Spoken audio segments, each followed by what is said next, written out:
राजस्थान के एक छोटे से गांव में एक पुरानी हवेली खड़ी थी।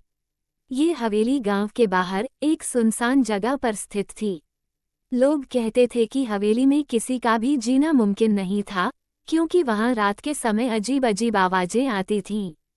गांव वाले इस हवेली के बारे में कोई भी बात नहीं करते थे और बच्चे तो दूर से ही उसकी तरफ देखकर डर जाते थे। एक दिन गांव में एक युवक राहुल नाम का लड़का आया। वह एक साहसी और जिज्ञासु इंसान था। गांव वालों ने उसे हवेली के बारे में चेतावनी दी, लेकिन राहुल ने किसी की बात नहीं मानी और एक रात हवेली में जाने का निश्चय किया। वह रात के समय हवेली की ओर बढ़ने लगा। हवेली के पास पहुंचते ही उसकी शांति और अजीब सी ठंडक ने उसे परेशान कर दिया। हवेली का दरवाजा खड़ा था, जैसे वह किसी का इंतजार कर रहा हो। राहुल ने डरते हुए दरवाजा खोला और अंदर कदम रखा। अंधेरे में सिर्फ हवेली की छत पर लगी खिड़कियों से झलका चांद की हल्की रोशनी दिखाई दे रही थी। अचानक उसे भीतर से अजीब सी आवाजें सुनाई दी, जैसे किसी का रोना। राहुल ने अपनी हिम्मत जुटाई और आवाज की दिशा में बढ़ने लगा। वह अंदर के कमरे में गया, जहां उसने देखा कि एक पुराना शीशा पड़ा था।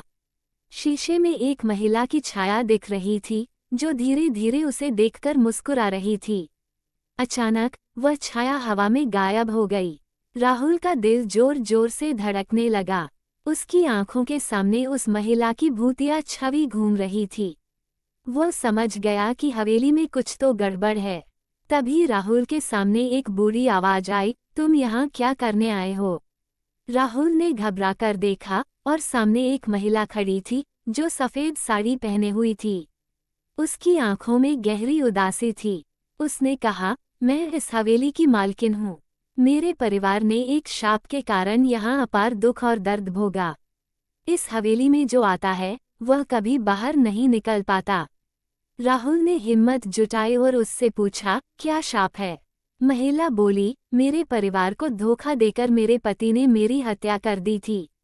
मैं अब भी इस हवेली में बंदी हूँ और किसी को भी शांति से रहने नहीं देती। राहुल ने उस महिला से पूछा कि क्या वह उसे अपनी मुक्ति का रास्ता दिखा सकती है। महिला ने उसकी मदद की शर्त पर एक उपाय बताया। राहुल ने उस उपाय को सही तरीके से किया और आखिरकार महिला की आत्मा को शांति मिली। हवेली की अजीब आवाजें और घटनाएं रुक गईं।